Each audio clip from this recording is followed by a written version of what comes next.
Hello everyone and welcome to European Piano Tutorials for Beginners.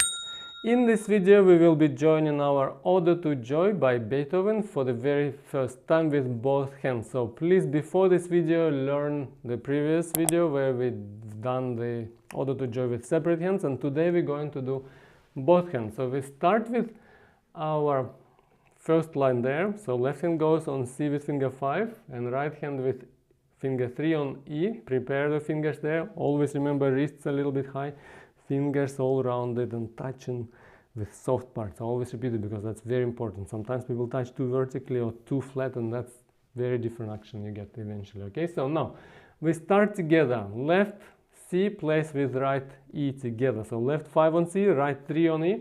Then you play together there. Then right continues to the next note. So right goes E, E, F, G. Then on the next beginning of the bar, left goes to G, which is already prepared, the thumb above G. The right goes fifth on G, then 5 on G in right, left 1 on G. They play together there. 5 in right hand on G and left 1 on G with the thumb there above, below middle C, I mean. So you play left 1 on that G and fifth and right on top G. So together you play like that. You can play a few times together at first just to make sure they play together for the second bar, and then you go G right, F right again, then E, D. And then when we go to the next bar, left goes 5 on C, right 1 on C, 1, C, then D, E. Then next left 1 on G, right 3 on E, then we play at the end 2 on D twice in right, so D, D. Now, to count the last bar a bit better, I didn't count in the previous video, just I did it by feel. So now we will count a bit better. So last bar, it has a little dotted rhythm there with crotchet with a dot and then quaver. So how to count it? It goes 1, 2, and 3, 4, like that. You can count 1 and 2 and 3 and 4 and like that to get it right. So now first we'll join it both hands and then we will count a little bit as well. So now, and then we will stop on the first note of second line. First we do only one line, so then 5 in left goes on C and right goes 3 on E there. Then we start the second line like that again. So now again 5 on C, in left 3 on E in right, then we go E in right, E, F, G, then left 1 on G, right 5 on G again, then G, F, E, D, then left 5 on C there, then right 1 on C, also go together on bar 3, then 1 on C, then 1 on C again, then D, E, then left goes 1 on G and right 3 on E, together, 2 and 3, 4, like that. That's how you count. You feel the pulse and go 1, 2 and 3, 4 in the last bar, and then left goes with 5 on C, right with 3 on E there, and that's the beginning of second line. Okay, and then you do it a few times. Just make sure at the beginning of every bar you play that first note in left and first note in right together. So now I'll just play continuously first line again, like that, see? And then just when you play it, enjoy the music. Feel it's like an ode to joy, so really feel happy, feel elevated. Then, and feel how the sounds continue. Then, next line you start like that. And then you play that first line, just play with it, enjoy the feel of it. You know, always be like fresh in your perception, not like you feeling, oh my gosh, that's the note is so difficult. Don't think like that. Think it's just a fun, you play in the beautiful piece and you're learning it for the first time, and then it's just so much fun in it, you know, just enjoy every sound, like feel how precious every sound is and how it can create you feel like, can not create, but can make you feel something that's not possible without that sound being there, you know, like, and then you give it your emotions, you give it your life, part of your life. Always think about it. The minutes you practice, that's part of your life that you give into that piece. It's like you creating that art. So make it a sacred moment when you always practice. I always repeat it. I will always do until people understand how precious it is and how enjoyable it can be to play the piano with this kind of mindset. Okay, so then you repeat again your first line a few times like we just did, then you're ready to do the second line. So same thing, first note of every bar, left and right, they play together. So left 5 on C, right 3 on E there, they play together. Then right goes E, F, G, then second bar, left 1 on G, right 5 on G, play together. Then next F, E, D, and then next bar 3 from second line, left 5 on C, right 1 on C, there together again. So C, D, E, then left 1 on G, prepared always early, C, and right 2 on D there, play G and D together, and then 2 and 3, and that's the beginning, the end of second line, and then we always stop on beginning of the next line, remember? So line number 3 starts with 1 on G in left and 2 on D in right. You prepare those and play them together there like that. So that's the beginning of third line. And then I'll just repeat second line again slowly. And very happily like that. Feel the music flowing forward.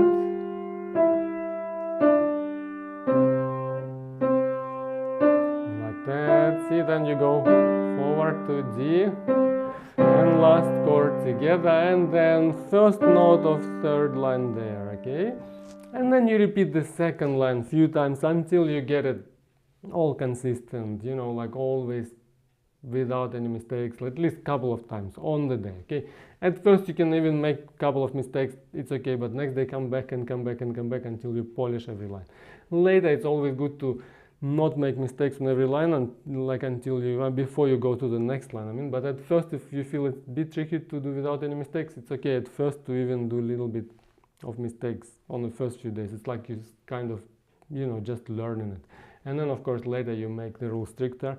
That's when you cannot skip to the next line until you've done the previous line without mistakes. But at first it's flexible. Okay, so now after we've done second line, we're going to join two lines together. I'll just play through them like that. You can follow me.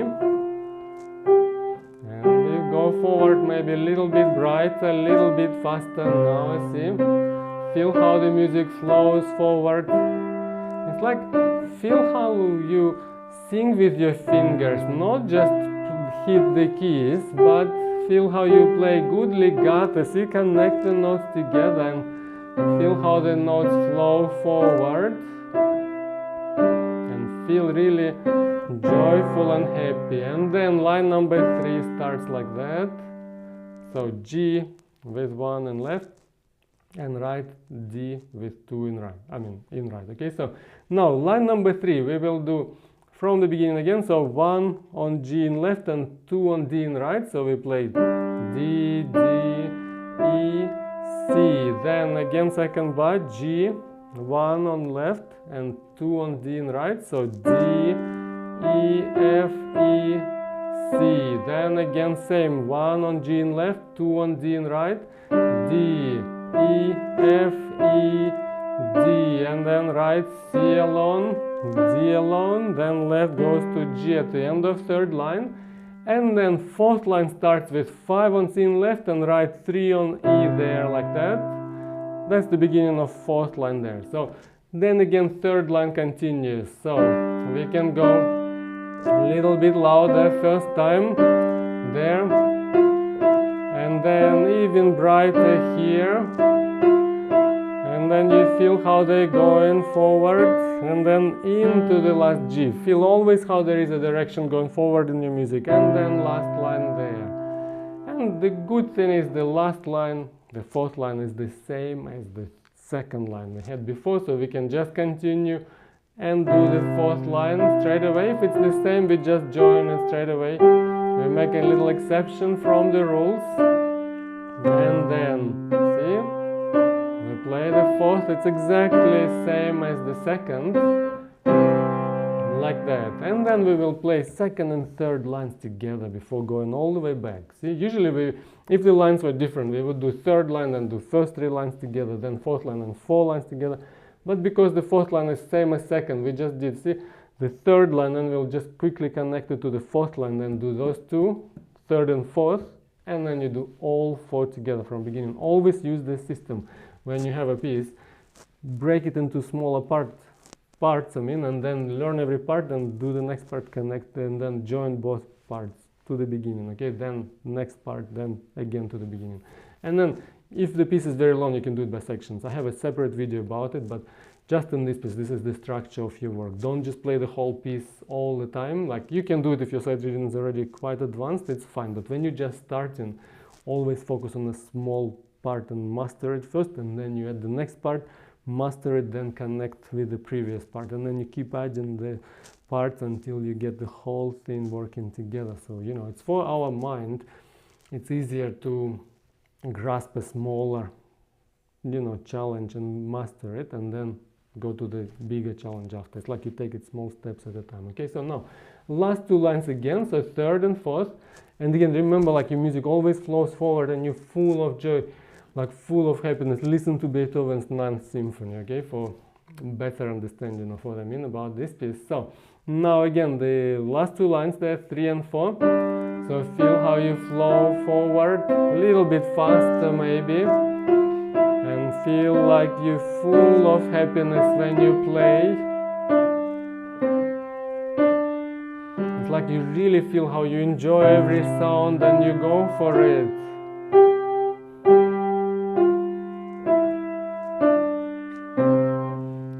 And to the end you feel them 2 and 3 there, like that, see? And just make yourself elevated by the music, okay? And then play last two lines until you play them without mistakes. So if you're just starting, you can do a couple of little slips, it's fine for the first few days. And then after you've done a few times at least last two lines, well, then you go and join all the 4 lines from the very beginning, okay? And I'll just play it once through, and this will be your final task achieved for this piece. And then you just keep on repeating it, keep getting a bit faster, okay? So another little couple of points about the touch. I spoke about these things about in the videos when we did separate hands, but just always remember, just if you, I hope you don't, but some people maybe start with this video. So before this video, please do learn your previous video where we did separate hands. But just to recap a bit, always have your wrists above the black keys, always fingers curved, touch with the soft parts there, so always touch with active fingers, not just you press them in and force them in, but like fingers take the keys, see, like that. Watch my other videos about how to do those exercises, how to make fingers alive and active. But for now, just always remember, not just push, but see, the third takes, and you use a bit of weight, but it's the finger. And then once you play the key, feel how the sound goes, see? And it flows forward. It's like you give your soul to the sound. It's like you speak through the fingertip. This is your singer, this is your voice there. And always touch the fingers with the soft part. You can also watch my other video, why. I have videos about that, because it makes the sound much better. It uses the tip and much more grip in the key as well, you get if you touch it that way. So now again, we play the whole piece through, all 4 lines. And another thing, always when you play, think what's next. We always have to focus, like what's next, as early as possible to the very end, and always focus on what's next. Never lose your thinking of what's next until you finish the piece, because all the mistakes, I would say, maybe there are exceptions, but I would say majority, like 99.9% of mistakes is always when people are not prepared and they're not focused. You know, they trust the fingers and then lose focus, they're not prepared, and then fingers will play something wrong. But if you focus, if you prepare your finger on the key, you'll never miss it. You just know the key is there, you prepare it, you play. I mean, you check the fingers there, then you play. See, then follow that process, you're never gonna miss anything that way. Okay, so now from the beginning all the way to the end now, and always feel like you think forward, and always feel also how there is a flow of this emotion going forward, like through the music, like a little river flowing forward. And start at about mezzo forte dynamic, and you go a little bit faster and see, like full of joy there together. Keep your wrists high like that, don't drop them, don't shake them. See how I do the fingers, like I press the fingers and wrists are up, and immediately relax always after touching the keys. Then there. Line 3, you can start a little bit less, so you have a little bit more space to move and develop forward. Then more crescendo here, then to this G. See, feel how it goes through the neck, like feel how there is a magnet pulling or pushing the notes forward. There. Then last line.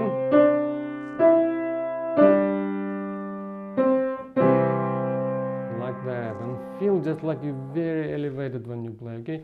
And just do it few times a day. If you have more time to practice, you can just do it until you master it on the first day, if you like. But yeah, it all depends how stubborn you are, how much commitment you can demonstrate towards the piano. And just, yeah, if you're just doing it for fun, even once or twice a day, it will be fine. Just go over the video and play every line until you master it. Make sure you play the, you know, the notes together at the start of each bar. That's important because sometimes people, when they start, they're not synchronized, so they have to prepare the fingers exactly on the keys, not like one right hand there, right, left hand somewhere, and then they prepare late. No, that's not good. You prepare the position. See here, right on C, G, F, G, 1, 2, 3, 4, 5, left.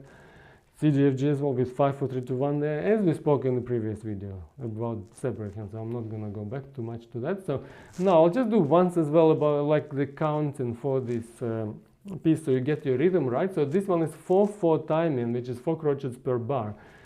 The easiest way to count it would be to do 1 and 2 and 3 and 4. And so I'll just count for you every line with 1 and 2 and 3 and 4, and then you can just repeat it and do it yourself until you master that rhythm. Especially it's important that at the end you do those timings right, like I did at the start of the video today. So let me get some breath. So we start 1 and 2 and 3 and 4 and 1 and 2 and 3 and 4 and 1 and 2 and 3 and 4 and 1 and 2 and 3 and 4 and then 1 there on the second line. So notice how at the last bar that was, see, 1 and 2 and 3 and 4 and you play that D on and 3 on end after 2. So last bar again on first line. We go, yeah, need a bit more breath there. So 1 and 2 and 3 and 4 and then second line 1 and 2 and 3 and 4 and 1 and 2 and 3 and 4 and 1 and 2 and 3 and 4 and 1 and 2 and 3 and 4 and then third line 1 again. And then you repeat second line. So just say those ends first aloud. Later you just count them in your mind, but still count. If you just starting, it's important to count. And later you can do it with metronome, just set those 1 ends as a beat. So now we do third line with counting. 1 and 2 and 3 and 4 and 1 and 2 and 3 and 4 and 1 and 2 and 3 and 4 and 1 and 2 and 3 and 4 and then fourth line and 2 and 3 and 4 and 1 and 2 and 3 and 4 and 1 and 2 and 3 and 4 and 1 and 2 and 3 and 4 and then that at the end you can slow it down a little bit as well. So okay, this will be your counting going forward as well. Just again do every line first. I didn't stop on the fourth line because it's the same as the second, so then you get the concept. See, on the third line in the second bar, that's the counting 1 and 2 and. So when you say 2 you play E, on end you play F there. So 1 and on D, then 2 on E, and on F, then 3 on E, and then wait, then 4 on C, then and wait. So 1 and 2 and 3 and 4 and then 1 and 2 and 3 and 4 and 1 and 2 and 3 and 4 and like that. And fourth line 1 and so on as we did. Okay, so yeah, that was just a bit so you get the right feel for your counting, right rhythm there. But again, when you play your left hand a little bit softer than right hand, but when right hand goes crescendo, like we did a bit of crescendo on the third line from the start, you give it a little bit more dynamics as well. So don't play left always very soft. If right goes crescendo, left also helps it a bit. Okay, so yeah, and just play it and play it and play it and enjoy it. Do it until you master it from beginning to the end, and listen to Beethoven's symphonies, especially the number 9, for this particular one, and yeah, you'll be way on your way, I mean, well on your way to master it. Just do it every day, until you get it right. But always remember, be fresh in your perceptions, like in your feelings. Always project your emotions. Don't just play dry, like that sort of thing. Make it legato, make it singing, make it flowing. Imagine it's like you sing with your fingertips, and then the music will come to you. You will find your moments and you'll find your inspiration if you always look for it. Okay, so yeah, this will be all for this video. Thank you so much for watching, and I'll see you in the next one. Bye bye.